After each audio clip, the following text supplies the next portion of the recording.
이해하면 무서운 이야기. 나는 아빠와 함께 살고 있다. 아빠는 몇 년 전부터 주말만 되면 지하실에 틀어박힌 채로 몇 시간 동안 나오지 않으셨다.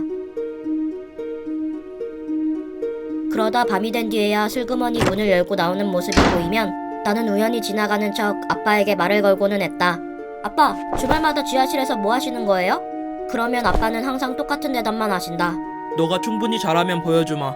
빙그레 웃은 뒤 사라지는 아빠의 뒷모습을 보며 나는 생각했다. 충분히 잘한다는 기준이 뭘까? 내가 몇 살이 되어야 아빠가 만족할 만한 나이가 되는 거지? 한참 생각하던 나는 운전을 할 수 있는 나이를 말하는 건가 하고 짐작했다. 그래야 내가 아빠를 위해 숲속에다가 손쉽게 시체를 버릴 수 있을 테니까. 그것도 아니면 내가 술을 잘 마실 수 있는 나이가 됐을 때인가? 허름한 술집에 들어가서 다음 먹잇감을 찾으라고 할 수도 있을 테니 말이다. 아, 어쩌면 총을 가질 수 있는 나이를 말하는 걸지도 모른다.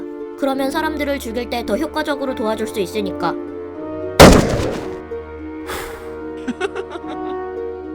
사실 사람들은 모르는 우리 아빠의 비밀이 하나 있다. 우리 아빠는 완벽한 연쇄살인마이다. 물론 아빠는 밖에선 이 사실을 잘 숨기고 있다. 하지만 나는 아빠의 이런 더러운 비밀들을 몇 년 전부터 알고 있었다. 내가 15살이 됐을 무렵 한밤중에 아빠가 돌돌 말린 거대한 비닐을 현관에서 질질 끌고 가는 걸 봤을 때 대충 눈치를 챘었다. 그리고 아빠의 신발에 묻어있던 핏자국과 지하실에서 희미하게 들려오는 끔찍한 비명들을 통해 아빠는 지하실에서 살인을 즐기고 있다는 걸 확신하게 되었다. 이럴 때 보통 일반적인 아이라면 그런 아빠의 모습을 보고 덜덜 떨거나 공포에 질릴 것이다. 하지만 난 보통의 아이가 아니지. 살인을 하는 아빠의 피를 물려받은 특별한 아이니까. 그러니 아빠가 어떤 학살을 벌이고 있던 간에 나도 그 재미있는 일을 하루빨리 동참하고 싶었다. 아빠와 아들, 이 관계만으로도 우리는 완벽한 팀이 될 수 있을 테니 말이다. 그리고 마침내 20살이 되고 만 18살이 지나게 되었을 때 아빠가 드디어 날 불러냈다. 아빠는 그동안 보여준 적 없던 잔인한 표정을 드러내며 자신이 저지른 살인 행각에 대해 설명하기 시작했다. 물론 난 그 얘기를 아주 진중하게 듣고 있었다. 그렇게 한참 동안 말을 하던 아빠는 잠시 호흡을 가다듬은 뒤 다시 입을 열었다. 툴리마, 아빠는 네가 내 유산을 이어가길 바란단다. 드디어 내가 원하던 말이 아빠의 입에서 나오자 난 미친듯이 고개를 끄덕였다. 당연하죠 아빠, 저만 믿으세요. 그리고 잠시 후 아빠는 나를 지하실로 데려갔다. 와, 지하실은 내가 꿈꾸던 모습 그대로 실현되어 있었다.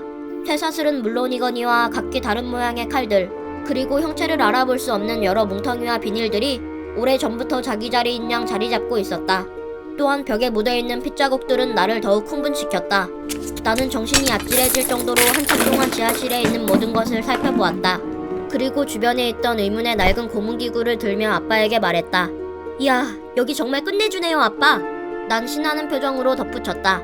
솔직히 말하자면 전 아빠가 이런 일을 벌이고 있다는 걸 진작에 알고 있었어요. 사실 아빠는 제가 20살이 될 때까지 기다릴 필요가 없었죠.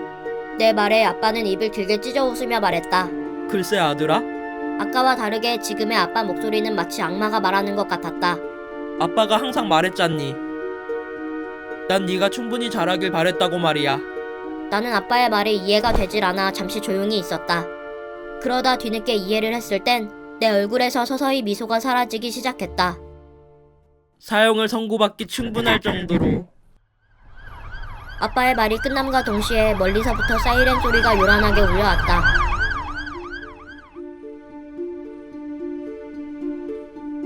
해석!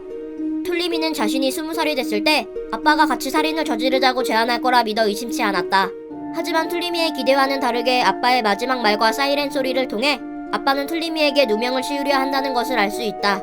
즉, 아빠는 자신이 수년 동안 저지른 살인 행각의 죄를 툴리미에게 뒤집어 씌우기 위해 툴리미가 성인이 되기만을 기다려온 것이다.